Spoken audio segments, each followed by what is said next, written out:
오늘 본문을 통해서 찬양하는 사람들이라는 제목으로 말씀의 은혜를 같이 나누겠습니다.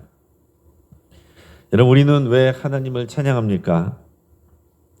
혹시 습관적으로 또 예배 순서상 그렇게 돼 있어서 찬양을 하진 않습니까? 어느 신학자는 이렇게 말했습니다. 하나님을 향한 찬양은 신자의 삶에서 가장 고귀한 반응이며 가장 근본적인 사명이다. 여러분, 그렇습니다. 찬양은 단순한 음악 활동이 아닙니다. 찬양은 하나님께 드리는 믿음의 고백이고 또 예배의 가장 본질적인 그런 행위라고 할 수 있어요. 오늘 본문인 역대상 25장은 이제 다윗 왕이 성전 예배를 위해서 이 찬양하는 사람들, 즉 찬양대를 조직하는 장면입니다. 찬양을 위한 조직과 인원 구성에 관한 내용이지만은 우리는 이 본문을 통해서 하나님이 찬양을 얼마나 귀하게 여기시는지, 그리고 오늘 우리의 예배가 또 어떻게 회복되어야 하는지를 배울 수가 있습니다. 본문을 통해서 우리가 또 생각하게 되는 것은 찬양은 하나님의 말씀을 선포하는 예언적인 사역이다라는 사실입니다. 먼저 1절 말씀을 우리 같이 읽겠습니다. 다윗이 군대 지휘관들과 더불어 아삽과 헤만과 여도돈의 자손 중에서 구별하여 섬기게 하되 수금과 비파와 재금을 잡아 신령한 노래를 하게 하였으니 그 직무대로 일하는 자의 수요는 이러하니라. 아멘. 자, 다윗이 군대 지휘관들과 더불어서 아삽과 헤만과 여도돈 이 세 명을 중심으로 해서 그들의 자손 중에서 구별해서 섬기게 했습니다. 그들은 수금과 비파와 재금을 연주할 줄 아는 그런 사람들이었어요. 그들에게 신령한 노래를 하게 하였다라고 말하고 있습니다. 그리고 그 직무대로 일하는 자의 수요는 이러했다라고 하면서 그 다음에 이제 명단들이 쭉 나오는 겁니다. 자, 뒤에 나오는 모든 명단은 이 아삽과 헤만과 여두둔 이 세 사람의 이제 가문들에 나오는 그 자녀 자손들이에요. 자, 여기서 주목할 단어는 신령한 노래를 하게 하였으니라는 것입니다. 자, 다른 번역본에서는 예언하게 하였으니 이렇게 또 번역하기도 합니다. 자, 그러니까 그들이 부르는 신령한 노래를 하게 하였다. 그것은 또 다른 말로 하면 예언하게 하였다라고도 번역되는데, 이 말은 미래의 일을 어떻게 점치는 그런 예언이 아니라 하나님의 말씀과 하나님의 뜻을 또 전달하고 선포하는 그런 예언을 말하는 것입니다. 자, 그러니까 찬양대의 찬양이라는 것은 단순히 노래를 예쁘게 부르는 행위가 아니라 하나님의 뜻과 말씀을 선포하는 영적인 사역이다라는 것을 의미하는 겁니다. 다시 말해서 찬양은 단순히 노래를 부르는 행위가 아닙니다. 하나님의 말씀을, 하나님의 영광을 노래로 선포하는 일이에요. 미국의 유명한 찬양 사역자 중에 크리스 톰린이라는 사람이 이렇게 고백을 합니다. 나는 설교자가 아니라 찬양 인도자입니다. 하지만 나의 찬양이 많은 사람들에게 복음을 전하는 길이 되고 회개의 눈물을 흘리게 하는 것을 보며 하나님께 영광을 돌립니다. 이 사람이 지은 곡 중에 유명한 곡이 How Great is Our God이라는 찬양입니다. 세계 수많은 나라에서 번역돼서 또 불리고 있는데요. 말씀이 담긴 찬양 한 곡이 또 사람들에게 얼마나 큰 영향력을 미치고 또 저들의 삶을 변화시키는 도구가 되는지 우리가 알 수 있는 그런 내용입니다. 이어서 우리 7절 말씀을 우리 같이 읽겠습니다. 7절 말씀을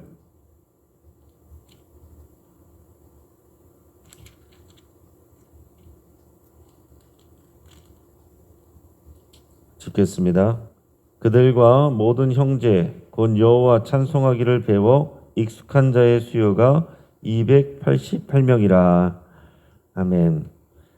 자, 288명의 이 찬양 사역자를 여기서 소개하고 있는 겁니다.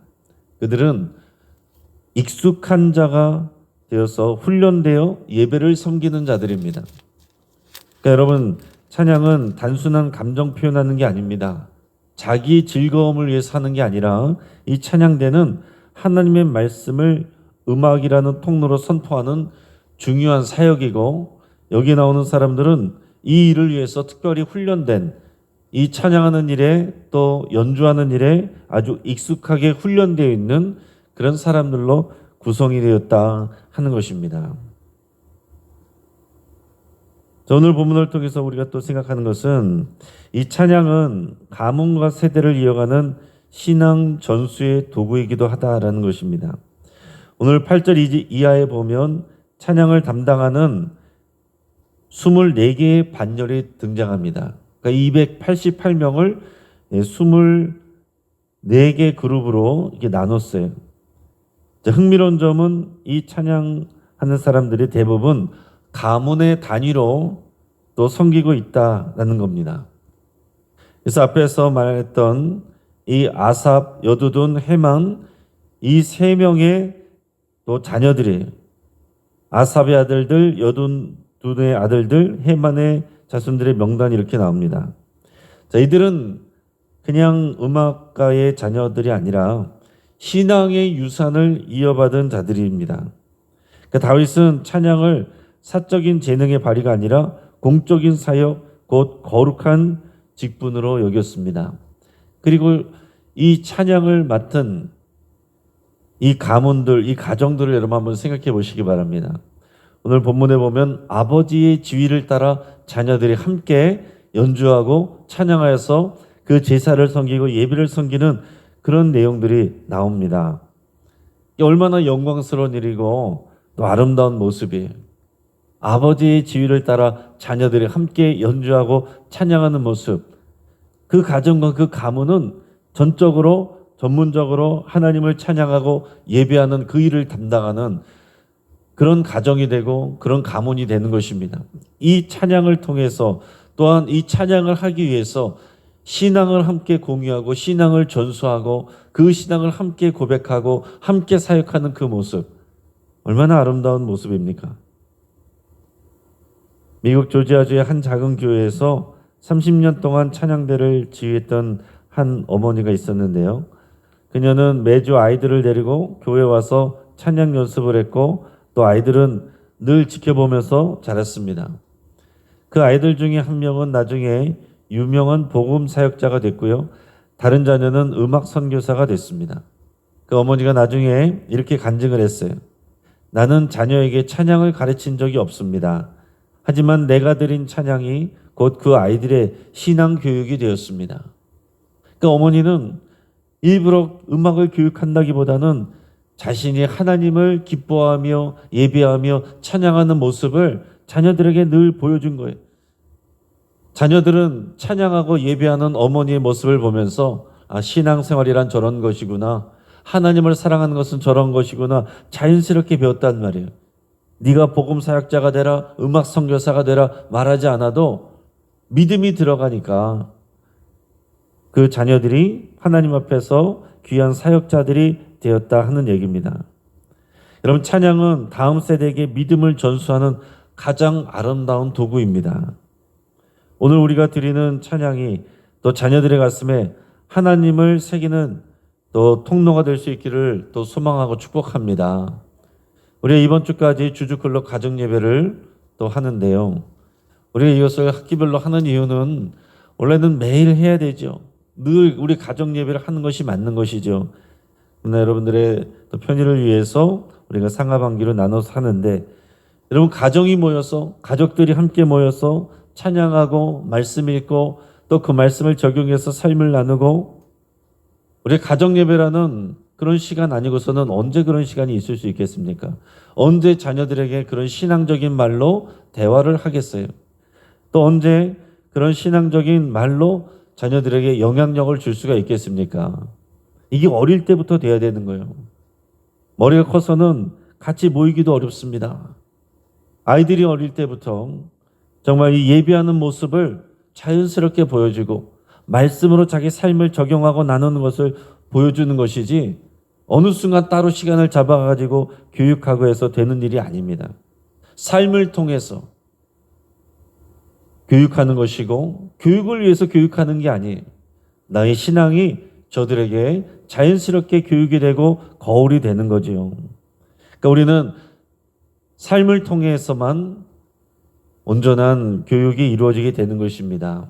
믿음의 전수는 우리 삶을 통해서 또 이 예배를 통해서 또 내가 찬양하는 모습, 예배하는 모습을 통해서 자연스럽게 이루어지는 것입니다. 오늘 이러한 믿음의 가정, 예배하는 또 가정 명품 가문 될 수 있기를 또 축복합니다. 자, 그러면 오늘 우리의 예배는 어떻게 회복되어야 되겠는가? 이 부분을 우리가 한번 생각해 보겠습니다. 첫째는 하나님 중심의 찬양으로 회복이 되어야 됩니다. 오늘날 많은 예배에서 찬양이 자신의 감정을 돋구는 그런 수단으로 전락하는 경우들이 있습니다. 하지만 찬양은 나를 드러내는 것이 아니라 하나님의 위대하심과 거룩하심을 선포하는 그런 예배 행위예요.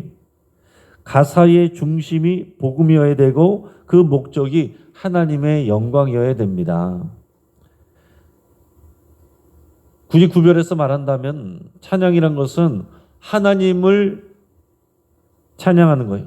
하나님의 영광을 드러내는 것입니다.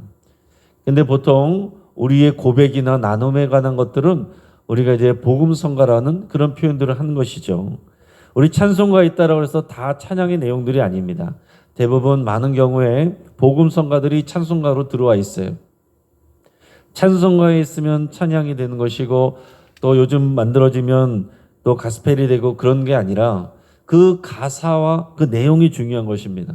그 가사와 내용이 하나님은 위대하시고 하나님은 거룩하시고 하나님이 어떤 일을 행하셨고 이런 것들을 나타내고 드러내는 것이 찬양이 되는 것이고 또 하나님의 은혜로 내가 어떤 은혜를 받았고 또 하나님의 사랑은 얼마나 좋고 아름다운 것인지 이런 것들을 나누는 것들이 복음성가의 기준으로 나뉘는 거다 하는 얘기입니다. 그러니까 여러분 이런 기준을 가지시고 또 우리가 모든 일에 또 하나님을 찬양할 수 있기를 바라는데 우리가 이 찬양의 공목이 없어도 우리 말로 하나님을 얼마든지 찬양할 수 있는 거예요. 자, 찬양이라는 말 자체는 이 노래라는 의미이기 전에 하나님이 하신 일들을 드러내는 것입니다. 하나님이 하신 일을 찬양하는 것입니다. 또 하나님의 성품을 노래하는 것입니다. 그러니까 하나님을 사랑하고 찬양하는 이 일들이 또 영적인 기도가 되는 거예요.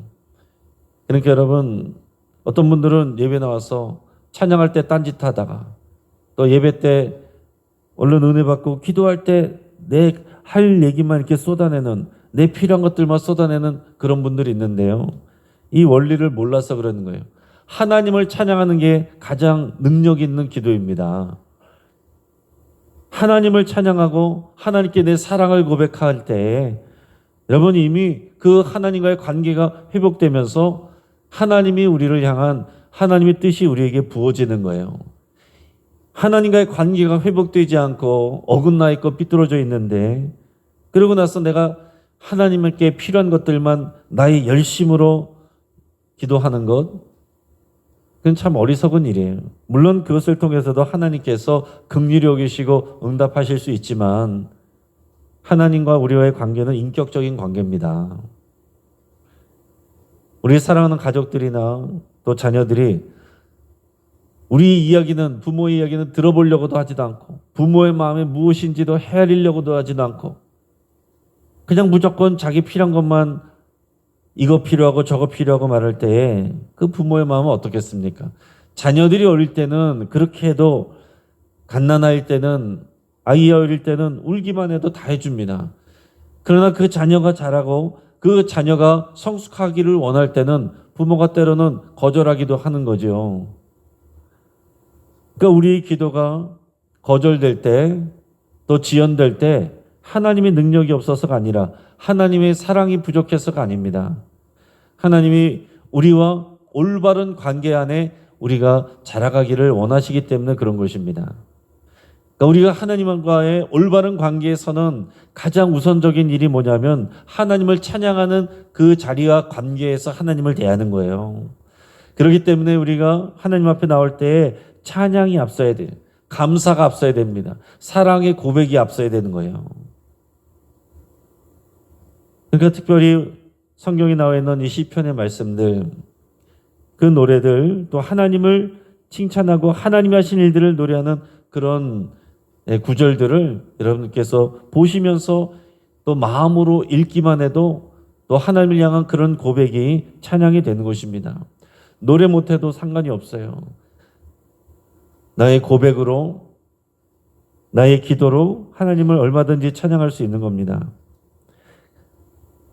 그러니까 하나님을 대상으로 하고 하나님 중심의 찬양이냐, 나를 위한, 나의 은혜를 위한 노래이냐, 이런 것을 구별하는 게 참 중요하고 필요한 일이다 하는 얘기입니다.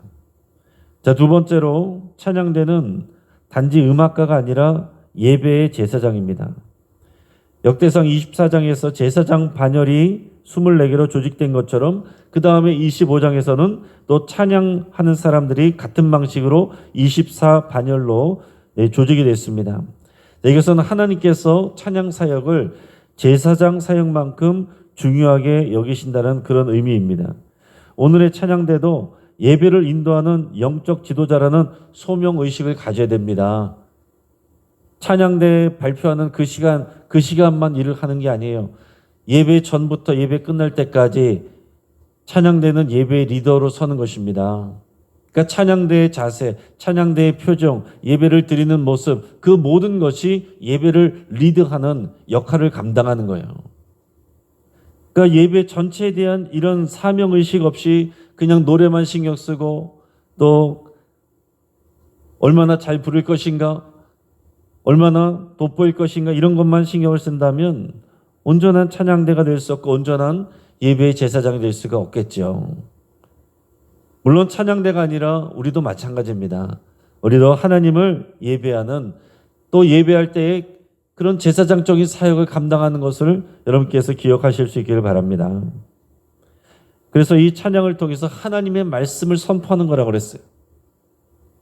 이 말씀을 통해서, 이 찬양을 통해서 그 선포할 때 하나님께 영광이 되고 우리에게는 하나님을 알아가는 또 교육이 되기도 하고 응답이 되기도 하고 이것을 통해서 하나님과 교감이 되는 온전한 예배가 되기도 하고 그런 겁니다. 자, 세 번째로 교회는 온 세대가 함께 찬양하는 공동체가 되어야 됩니다. 찬양은 나이나 세대 구분 없이 함께 드리는 것이어야 돼요. 아이들이 찬양하는 어른들을 보고 자랄 때에 그들의 마음에 신앙의 씨앗이 뿌려지게 됩니다. 근데 참 요즘 어려운 것은 이 세대별로 선호하는 찬양이 달라서 함께 예배하기가 많이 어려워졌다라는 사실입니다.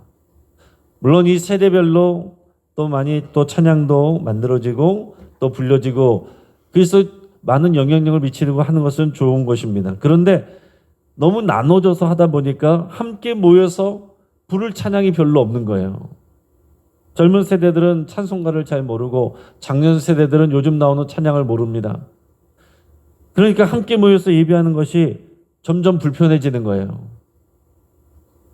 그러나 함께 모여서 전 세대가 함께 하나님을 찬양하고 예배하는 일이 너무나도 아름다운 일이고 하나님이 기뻐하시는 일입니다.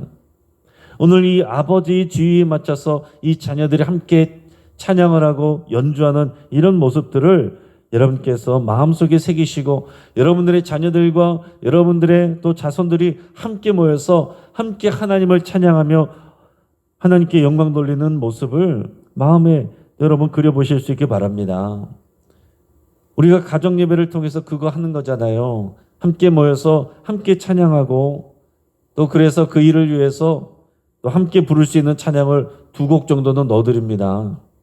좀 요즘 불릴 수 있는 찬양도 넣고 또 함께 부를 수 있는 좀 찬송가도 넣고 우리가 전 세대가 함께 모여서 함께 위해서 노력하는 거예요. 한 달에 한 번씩 전 세대 찬양 우리 기도회를 왜 합니까? 어떤 어른들은 그럴 땐 불편하다고 안 오는 분들도 있어요. 하나님의 마음을 헤아려 보시기 바랍니다. 전 세대가 함께 모여 하나님을 찬양하는 그 일이 하나님을 기쁘시게 하고 하나님의 뜻이 되는 것입니다. 우리가 젊은 세대들과 함께 여러분이 소통하고 나눌 수 있는 그런 시간들이 거의 없습니다. 교회가 되니까 그런 자리가 있는 거죠. 여러분 그런 자리를 귀하게 여길 줄 아시고 하나님은 전 세대가 함께 모여서 찬양하고 예배하는 그 공동체를 세워가시는 것이 하나님의 거룩한 뜻이에요. 히브리서 2장 12절에서 성경은 이렇게 말합니다. 이르시되 내가 주의 이름을 내 형제들에게 선포하고 내가 주를 교회 중에서 찬송하리라 하셨으며. 자, 예수님도 우리와 함께 하나님을 찬송하는 분이십니다. 우리는 예수님 안에서 새로운 노래, 구원의 노래, 은혜의 노래를 부르게 됐어요. 그러니까 우리는 이제 하나님께 영광 돌리는 가장 중요하고 가장 정확한 방법은 예수 그리스도를 높이고 예수 그리스도를 통해서 하신 일들을 찬양하는 것입니다. 이 복음주의 설교자인 지금은 작고하신 이 팀 켈러 목사님이 어느 집회에서 또 한 청년과 또 나눈 그런 내용이 있습니다. 그 집회에서 한 청년이 심각한 우울증을 갖고 있는 상황에서 예배에 참석을 했는데요. 그 청년이 설교보다는 찬양 시간에 눈물을 흘리며 하나님께 마음을 열었습니다. 그러면서 그 청년이 이렇게 고백했다는 거예요. 설교는 제 머리를 흔들었지만 찬양은 제 가슴을 깨뜨렸습니다. 물론 어떤 사람은 이제 설교 시간을 통해서 하나님의 또 은혜를 받기도 하고 어떤 사람은 찬양을 통해서 또한 은혜를 받기도 합니다. 앞에서 나눈 것처럼 찬양은 단순히 그냥 노래를 통해서 우리의 즐거움을 위한 노래를 하는 것이 아니라 여기에 담겨 있는 가사가 하나님이 어떤 분이신지를 나타내고 선포하는 그런 하나님의 말씀의 선포, 하나님의 말씀을 담아내어서 전달하는 그런 예언이 된다는 거예요. 그러니까 찬양도 하나님의 말씀 사역이 될 수 있는 거고, 그래서 찬양을 통해서도 실제로 또 은혜를 받고 하나님을 알아가는 그런 젊은이들도 또 장년들도 많이 있습니다. 지금 우리 교회도 보면 우리 청소년, 청년들 또 어린이들까지도 보면 또 이 찬양을 좋아하고 또 찬양팀에 들어가서 또 같이 훈련받고 하는 친구들이 믿음이 빨리 자라요. 찬양은 하나님의 은혜가 가장 빠르게 또 깊게 스며드는 통로가 됩니다. 우리의 찬양이 그런 통로가 될 수 있기를 축복합니다. 우리의 찬양을 통해서 하나님의 영광을 받으시고 우리의 찬양을 통해서 듣는 사람들에게 하나님의 말씀과 그 사랑이 전달되는, 여러분 이것을 여러분 생각해 보시기 바랍니다. 또한 우리가 드리는 찬양이 그래서 하나님을 영화롭게 하고 우리 자녀들에게 믿음을 전수하고 이 땅에 하나님의 나라를 세워가는 그런 도구가 되기를 주의 이름으로 축복합니다. 같이 한번 기도하겠습니다. 오늘 말씀을 붙잡고 함께 기도할 때에 하나님께서 우리의 찬양을 받아주시고 우리의 입술이 주를 높이며 우리의 삶 전체가 주님의 영광을 드러내는 예배가 되기를 여러분 예수 함께 기도하겠습니다. 또 우리 교회의 찬양이 진리와 성령으로 충만케 하시고 다음 세대에게 믿음을 전수하는 통로가 되기를 위해서 기도하시고 또 우리의 찬양과 기도를 포함한 예배가 날마다 새로워지기를, 내가 날마다 하나님을 기쁘시게 하는 예배자로 서기를 그렇게 여러분 결단하며 기도하시기 바랍니다. 우리 환우들을 위해서 함께 기도해 주시고 또 오늘 있을 늘 푸른 교실 또 갈릴리 전도대 또 수요 예배를 위해서 함께 기도해 주시기 바랍니다. 또 이스라엘과 이란의 분쟁이 휴전에 들어갔음을 여러분이가 감사하며 또 기도할 수 있길 바라고 중동의 평화가 임할 수 있길 바랍니다. 또한 오늘은 6.25 한국전쟁이 있었던 날입니다. 이 교회 바로 뒤에 계회산에서는 무명의 용사 1,100명이 또 묻혀 있습니다. 정말 우리는 그런 무명의 용사들 그 피값 위에 우리가 지금 예배하고 있고 또 살아가고 있는 것입니다. 이 땅에 더 이상 전쟁이 없고 하나님의 평화가 임하기를 위해서 또한 간절히 기도할 수 있기 바랍니다. 이 시간 주여 한번 부르짖고 합심해서 함께 기도하겠습니다. 주여.